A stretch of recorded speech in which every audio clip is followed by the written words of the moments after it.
প্রিয় ভিউয়ার্স আসসালামু আলাইকুম। HTML5 টিউটোরিয়ালে আমি কবির হুসাইন স্কুলিং টাইমের পক্ষ থেকে সবাইকে স্বাগত জানাচ্ছি। আজকের ক্লাসে আমি আলোচনা করব HTML link, HTML image, HTML favicon এবং HTML পেজ টাইটেল এই বিষয়গুলো নিয়ে আলোচনা করব। এই হচ্ছে আজকের বিষয়বস্তু।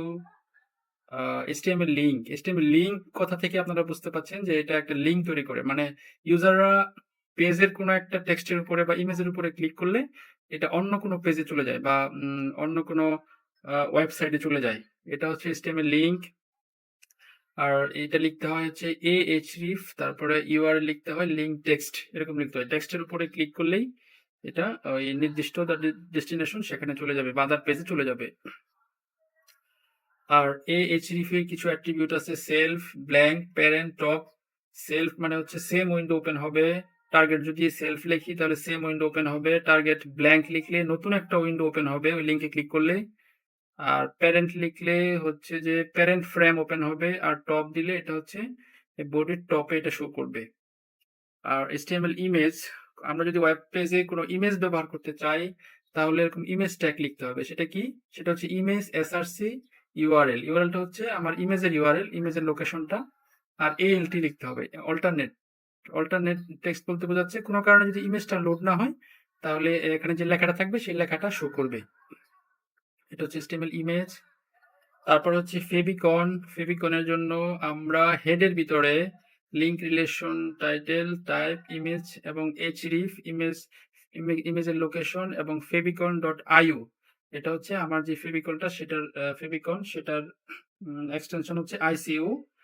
আর ফেভিকন বলতে বোঝাচ্ছে এই যে দেখতে পাচ্ছেন এই কোণার মধ্যে ছোট্ট একটা ইমেজ, ছোট্ট একটা আইকন, এটাকে বলা হচ্ছে ফেভিকন। এই যে প্রত্যেকটা ওয়েবসাইটে দেখবেন যে উপরের দিকে এটাকে বলা হচ্ছে টাইটেল, আর বাম পাশে যেটা সেটা হচ্ছে ফেভিকন। আচ্ছা, আর টাইটেল যেমন আমরা হেডের ভিতরে এই যে schooling time, title schooling time লিখলাম। এই যে টাইটেল, এই যে প্রত্যেকটা ওয়েব পেজের উপরের দিকে ব্রাউজারের উপরে যে লেখাটা থাকবে সেটা হচ্ছে টাইটেল। আমরা এই বিষয়গুলো একটু প্র্যাকটিক্যাল দেখার চেষ্টা করি। আমি হচ্ছে ভিজুয়াল স্টুডিও কোড বা VS কোড এডিটর ওপেন করলাম। সে ওপেন ওপেন করার পরে আমি প্রথমে বলেছি যে আমি একটা লিঙ্ক তৈরি করি। লিঙ্ক তৈরি করার জন্য লিখতে হয়, তারপরে href দিতে হয়। দেওয়ার পরে এখানে হচ্ছে যেমন কোথায় ক্লিক করবে, ক্লিক হেয়ার দিলাম। এই ক্লিক হেয়ারের উপর ক্লিক করবে। এখন এই লিঙ্কে কোথায় যাবে সে আমি একটা ওয়েবসাইটের ঠিকানা দেই, http একটা ওয়েবসাইটের ঠিকানা আমি দিচ্ছি www.schooling.time.com। তাহলে আপনারা দেখতে পারবেন যে এখানে ক্লিক করলে তারা schooling.time.com নামে যে ওয়েবসাইট সেখানে চলে যাবে। তো আমি আমার এই পেজটা ওপেন করি।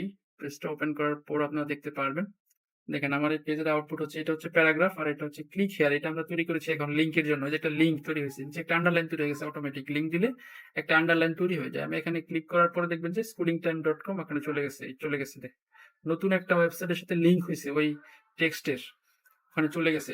এখন এই লিঙ্কের মধ্যে আমি বলেছি কিছু অ্যাট্রিবিউট, টার্গেট নামে একটা অ্যাট্রিবিউট আমরা সেট করতে পারি। যেই টার্গেটে আমি যদি ব্ল্যাঙ্ক দিই, ব্ল্যাঙ্ক দিলে কি হবে, এটা হচ্ছে নতুন একটা ট্যাব তৈরি হবে। আমি এই কথাটা বলেছি। এখন দেখবেন যে এটা এটা ঠিক থাকবে, পাশে আরেকটা ট্যাব তৈরি হবে ক্লিক করলে। এই যে দেখতে পাচ্ছেন এটা ঠিক আছে, কিন্তু পাশে আরেকটা ট্যাব তৈরি হয়েছে। এটা হচ্ছে টার্গেট ব্ল্যাঙ্ক, আরেকটা হচ্ছে টার্গেট হচ্ছে সেলফ। সেলফ যদি দেই দেখেন কি হয়, আপনারা নিজেরাই দেখেন। আমি সেলফ দেওয়ার পরে এই জায়গাটায় তৈরি হয়েছে, তার মানে বাই ডিফল্ট কিছু না দিলে সেটা সেলফ হিসাবে থাকে এখানে। তারপরে হচ্ছে যে এখানে আমরা ইউজ করতে পারি টপ।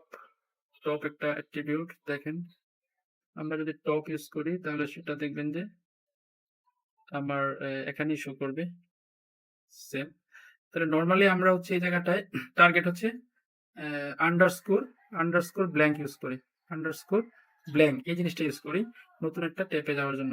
তাহলে লিঙ্কটা আমরা বুঝলাম। এখন আমরা একটা ইমেজ এখানে ইউজ করি। ইমেজ ইউজ করার জন্য আমরা দেখেন গুগল থেকে আমরা একটা ইমেজ লোড করি, নেচার।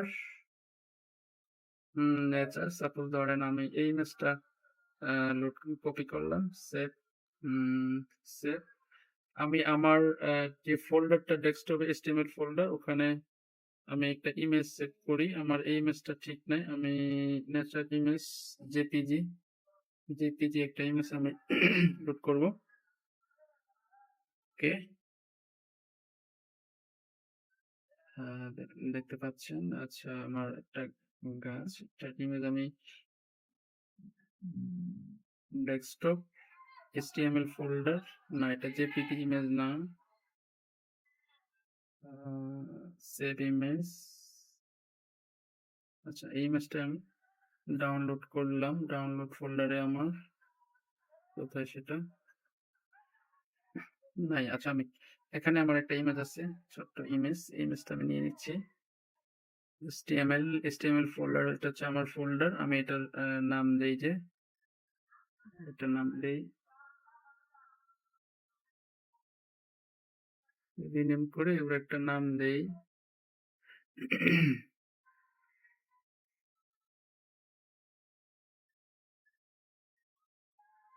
আর আচ্ছা, দরকার নাই, যা আছে আমি এটা সেভ করি। Rename, open with paint. Paint করে এটা একটা আমি নতুন একটা নাম দেই, সুন্দর জেপিজি। জেপিজি, আমার লোকেশন হচ্ছে ডেস্কটপ, HTML। এটা হচ্ছে 1, আমি আমার আপনাদের নাম দিলাম 1.jpg।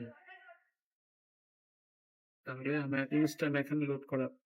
দেখেন, ইমেজের জন্য আমি বলছি imgsrc, এই লোকেশন। আমি এখানে 1.jpg এই নামে ইমেজটা আমি সেভ করেছি। আর অল্টারনেটিভ টেক্সট এটা দিতে হয়, এটা হলো পিকচার, আমি দিয়ে রাখলাম। যদি আমার ইমেজটা কোনো কারণে, এই ইমেজটা কিন্তু শেষ করতে হয় না, এটা ইমেজ শুরু করলেই হয়। দেখতে পাবেন যে আমার ওখানে একটা ইমেজ লোড হবে। দেখেন, আমার এই ওয়েব পেজে একটা ইমেজ লোড হয়ে গেছে। এবার আপনি চাইলে ইমেজের সাইজ, ইমেজের দৈর্ঘ্য প্রস্থ সবই দিতে পারবেন। ইমেজ ট্যাগের কিন্তু এন্ডিং নাই, ক্লোজিং নাই। ওকে, আমরা ইমেজটা দেখলাম। তারপরে হচ্ছে টাইটেল, যেটা বলেছিলাম, টাইটেল ফেভিকন। এই যে আমার HTML ক্লাস, এখানে আমি টাইটেল দেই, this is my HTML website. এটা যদি দিই তাহলে দেখতে পারবো আমরা টাইটেলটা, এই যে টাইটেলটা এখানে চলে আসবে, this is my HTML website. দেখতে পাচ্ছেন, এটাকে বলা হচ্ছে টাইটেল। আর এই যে বাম পাশে জি দেখতে পাচ্ছেন, জি গুগলের জন্য জি, এটা হচ্ছে গুগলের ফেভিকন। এটা হচ্ছে এই ওয়েবসাইটের ফেভিকন। প্রত্যেকটা ওয়েবসাইটে ফেভিকন থাকে। যদি আমি আপনাদেরকে দেখাই এটার ফেভিকনটা, না, ওরা এখানে হাইড করে রেখেছে। আমি আমার ওয়েবসাইটের এই ফেভিকনটা দেখাই। আমি এটার কোডগুলো যদি দেখি,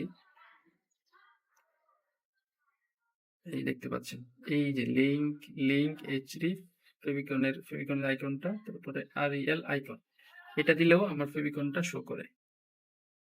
আর যদি আমরা এখানে এরকম দেই, আমি দেখিয়েছি, এই জিনিসটা দিই, লিঙ্ক রিলেশন আইকন দিতে হবে, আর টাইপ দিলে হবে, না দিলে হবে, আর এইচটিটা দিতে হবে। আর ফেভিকনের ইমেজটা .ico নামে সেভ হয়। নর্মালি 32x32 থাকে সাইজ, পিক্সেল ফেভিকনের। তো আশা করি আজকের যে বিষয়গুলো ছিল, HTML লিঙ্ক, তারপরে HTML এর ওয়েব পেজে ইমেজের ব্যবহার, তারপরে ফেভিকন, তারপরে টাইটেল, এই 4টা বিষয় আপনারা বুঝতে পেরেছেন। দেখা হবে পরবর্তী কোনো টিউটোরিয়ালে। সবাই ভালো থাকবেন। Thank you. আসসালামু আলাইকুম।